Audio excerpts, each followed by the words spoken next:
All right, as you can tell by the graphic here, Bittrex, we have a right to steal your money. I think that has a nice ring to it. Unfortunately, they apparently do think they have a right to steal people's money, and they are stealing people's money. And I happen to be one of those people who they attempted to steal from. So this is the story of what they did, how I got my money back, and if I were you, why I would avoid Bittrex like the plague. So I've already posted an article that contains the most important information regarding this issue, and I think what I'm going to do is I'm just going to go ahead and read that to you, because I know it's easier to listen to information than it is to read it. But if you want the if you want the details and if you want the links that I mention, just follow the primary link, joeplumber.com/Bittrex, which will be included in the video description here. All right, so there is something, I've got some notes here I want to clarify before we begin. Before I read the main article, I'd like to clarify that I originally opened my Bittrex account years ago, that I'd met whatever verification requirements were necessary at that time, and that I'd gone through the extra step of tying Google Authenticator to my account for added verification. Their new verification policy was enacted sometime between now and the last time I'd used my account. I'd also like to clarify that I did send Bittrex a slightly redacted copy of my driver's license that clearly showed my face, my name, and my address, which proved that I hadn't opened the account with fraudulent information. And I also sent a selfie that they requested. Bittrex rejected my images as unreadable twice, and I refused to go through the process again. Last but not least, it's important to note that I made my deposit on January 21st, made a quick trade, and then immediately attempted to withdraw my funds. I didn't even log out. So any claim that they were just trying to protect my account would be ridiculous. They claimed many reasons for why they were going to take my money, but anyway, the bottom line is they're all pretty ridiculous. Hopefully that will be apparent by the end of this short video. On January 25th, after days of back and forth, I received the following from Bittrex. Quote, "There is nothing more the support team will be able to assist you with if you are unable or unwilling to proceed with account verification. Any future replies to this ticket which do not pertain to assistance with the verification process will be solved without response." And I wanted to highlight, in case you didn't notice, that they use unable as a justification for basically refusing to talk to you any further and keeping your money. That's important. All right, let's get started. When Bittrex steals your money. As of this writing, Bittrex has nearly 1,000 complaints against it at the Better Business Bureau. We can definitely file this under yet another reason why you can't trust centralized exchanges with your money. The short summary is, Bittrex is allowing unverified customers to send them money, but it isn't allowing unverified customers the ability to withdraw that money. Instead, it holds the deposit hostage until the customer provides a completely unredacted copy of their driver's license or passport, which, by the way, Bittrex claims the right to store on its servers forever. So just keep that in mind. Let's say they finally get you to a point where you're like, all right, I'm going to send you this unredacted copy of my credentials. And, you know, it could have your social security number on it or something like that. Fortunately, Ohio doesn't, which is where I'm from, they don't require a social to be on your driver's license. But if it is, I have enjoyed having my identity stolen in the past. And I will tell you, all the man needed was my driver's license and my social. And with that, he was able to go out and steal in my name, and then it was my job to go prove that I didn't do it. So, you know, a lot of people, oh, so what? What's the big deal? It is a big deal. You don't want your data stored on servers indefinitely to where you can't even close your account and say, okay, delete my identity. No, it's going to be there forever to be potentially hacked and cause you problems. All right. So anyway, that out of the way. Let me see, where did I leave off here? They claim the right to keep this information on their servers forever, and if the customer is uncomfortable with this, it's too bad. They either comply with the demand or they have to kiss their money goodbye. Bittrex claims that this is a matter of legal compliance, but if that were true, they could simply require verification before allowing unverified customers the ability to make a deposit. However, this would undoubtedly chase most reasonable people into the arms of their competitors, so they've chosen to demand ID when you attempt to withdraw money instead. All of this is bad enough, but one other interesting tidbit emerged when I started digging into John Roth, the Chief Compliance and, quote, Ethics Officer, who responded to my complaint. This was interesting to me. It looks like this might be an issue of, sure, they'll take your money, but maybe it's your data that they really want. So here is some of John Roth's history, and the source is his LinkedIn page. He worked for the U.S. Department of Homeland Security, Inspector General.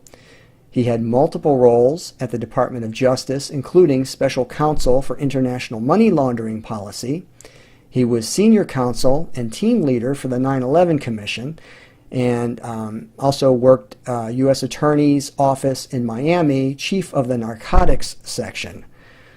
Can only imagine how much dirt was swept under the rug there. All right, so here we go. Did Bittrex actually take my money and refuse to return it? Yes, it did. And long story short, I was only able to get my money back after filing a complaint with the Washington State Attorney General's office. Correspondence appears below, and that includes a response from Bittrex/John Roth. Okay, so this is important. If you're currently a Bittrex customer, or if you're thinking about becoming one, I'd recommend reading the rest of this page and checking out these two links before trusting them with either your money or your identification. And here, if you go to the site, you'll get the BBB link, the Better Business Bureau link. This is where you'll see that they have almost 1,000 complaints, and there are some real horror stories. Vast majority of them unresolved, unanswered, and again, some of these are like a lot of money that they are taking from people. So, or a lot of money for me, $40,000, $100,000, and you need to put this into perspective. I only sent them a little bit of money, and they claim the right to take it from me. How much harder are they going to look for reasons to keep $43,000 or more than $100,000 or $20,000? I mean, I can't even imagine how much money they've stolen at this point. All right, and then here again, I've got Trustpilot. This is another one where they have a bunch of negative reviews. Here's another 144, the vast majority of which are poor to bad. And a lot of them are the same thing. They're just people who had an account and they're getting suddenly locked out, and they're not able to get their money. And they're saying, you know, in a lot of cases, they'll just stop responding if they don't like what you're submitting. Again, keep in mind, I gave them all they needed to verify, and it gets worse. As I finish reading this, you'll see that it gets worse. But all right. So anyway, let's get back to where we were here. I provide these two links so you can do a little bit more research, and then I say, last but not least, if you've already had your money taken, I'd recommend filing a complaint with the Washington State Attorney General's office, even if it's a small amount. Fortunately, I had only sent them $100. Bittrex shouldn't be permitted to take other people's property. All right, it's kind of hard to argue with that. All right, so here we go. This was my complaint to the Attorney General's office. Bittrex is a Washington-based cryptocurrency exchange, and I believe that one of its current policies could be illegal. If it isn't illegal, it certainly should be. In short, Bittrex is accepting deposits from customers that, according to the Bittrex verification process, will never be permitted to get their deposits back. Stated another way, Bittrex knows if a customer is verified or not. It also knows that it will not allow an unverified customer to withdraw their funds. This being the case, Bittrex could easily warn customers when they press the deposit button that their deposit will not be available for withdrawal if the customer can't pass the verification process. However, the Bittrex verification process is far more invasive than its competitors. Additionally, Bittrex claims the right to keep the customer's personal information on its servers forever. You cannot close your account and request that it be deleted after they verify who you are and eventually give you your money back, assuming they're going to even do that. Get to that in a minute. This verification process would undoubtedly turn many customers away. So instead of properly warning customers of its invasive verification process, management has chosen to let customers make deposits and then, only after it has their money, force them to provide sensitive information. You're instructed to take a selfie and submit it with a completely unredacted copy of your driver's license or passport, which, again, can never be deleted from their servers. If you're uncomfortable giving them such sensitive information, they claim the right to keep your money. They won't even refund what you just sent them. If you don't have a driver's license or passport, they claim the right to keep your money.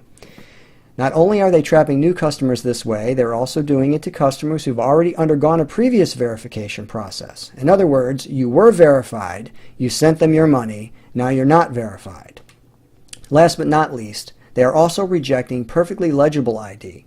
Based on the nearly 1,000 complaints against this company, see the BBB link below, I'd love to know how many hundreds of thousands, if not millions, of dollars they have claimed for themselves via the policy outlined above. Okay, so the Attorney General's office replied to me basically saying, what you sent us sounds like something that we should intervene in, and they did intervene. And lo and behold, all of a sudden, within a couple days, Bittrex is ready to give me my money back. So the Attorney General, here's the Attorney General's office reply stating that it's a legitimate complaint and they're going to try to do something. The Attorney General sent me another reply, which isn't listed here, that says basically that Bittrex replied to them and agreed to give my money back. And so, like I said, that's not here, but the response from Bittrex that was included in that reply from the Attorney General's office is here. So let me read this for you. Dear Mr. Wu, we are in receipt of the attached correspondence regarding Joseph Plummer, who complains of an inability to withdraw funds. I have attached the support ticket that references our communication with him on this subject. Mr. Plummer originally joined Bittrex as a customer in 2014, before anti-money laundering standards had evolved to require full customer identification policies. In the fall of 2017, Bittrex began phasing in a policy of full customer identification required by the U.S. Department of the Treasury. Keep in mind, if you look this up, it's talking about dollar amounts in excess of, like, I think that the smallest amount I saw was $3,000, let alone $10,000. And there is still the issue of all that's required is they have to have reasonable certainty that they know who you are. So this is all a ruse. But anyway, let's continue. Well, he does mention here for transactions reaching a specific monetary threshold, so at least that's in there. Doesn't say clearly that mine does not reach that threshold, but anyway. Prior to that time, Mr. Plummer was able to withdraw money without submitting his identification. As can be seen by the attached correspondence, we have attempted to work with Mr. Plummer to have him submit his identification. I have personally examined his records and have not found evidence that our third-party identification verification service provider received documents from Mr. Plummer. Although we are well within our right, under the terms of service that Mr. Plummer agreed to, again, he's within his right to keep my money, because the value of the account is less than 100, and we have verified his identity. This is so important here. And we have verified his identity in other ways. We will permit Mr. Plummer to withdraw his funds, and then we will close his account. Please contact me if you have any questions. So again, they know who I am. They have other ways to verify who I am. And yet he still thinks that he's within his right to keep the money. Based on what? Based on what? How can that even be legal? Okay, so here's my final reply to the Attorney General's office. I sincerely appreciate your time and assistance, Mr. Wu. I can confirm that I was permitted to withdraw my funds. I have just a few things to add. 1. Mr. Roth seems to imply that I never submitted my identification. This is untrue. I submitted a scanned copy of my driver's license that clearly showed my face, my name, and my address. As instructed, I also included a picture of the back of my license and a, quote, selfie. After submitting these, they were declined as unacceptable. When I asked why, the representative told me that the black line, a magnetic strip that appears on the back of my ID, was blending in with the background of the image. The front scan and selfie, which proved that I had not opened my account with false information, were perfectly clear and were not listed as the problem. I tried to upload again, this time with a lighter background for the back of my license, and my verification was declined again. When I refused to upload for a third time, my support ticket was closed and I was told, quote, there is nothing more the support team will be able to assist you with if you are unable or unwilling to proceed with account verification. Any future replies to this ticket which do not pertain to assistance with the verification process will be solved without response. Please note that unable to proceed with account verification is included as a reason to ignore the customer and, as a result, keep their deposit. You're unable to verify. You don't have a driver's license. You don't have, well, too bad. We get to keep your money. Okay, second point. I hope the Attorney General's office will consider asking Bittrex exactly how much profit it has derived from granting itself the right to keep unverified customer deposits. Mr. Roth claims that his company kept my deposit in an attempt to follow legislative requirements, but this claim is misguided at best. I'm being charitable there. My transaction was too small to trigger any further legal obligation, and Mr. Roth admits that Bittrex has alternative ways to verify identity, which it only chose to use after your office contacted them. In other words, when they said they were keeping my money because they couldn't identify me, that was apparently untrue. They were keeping my money because they could. 3. Last but not least, how many customers have been unjustly affected by this policy? How many of them simply surrendered their money in frustration, not knowing that the Attorney General's office could have helped them?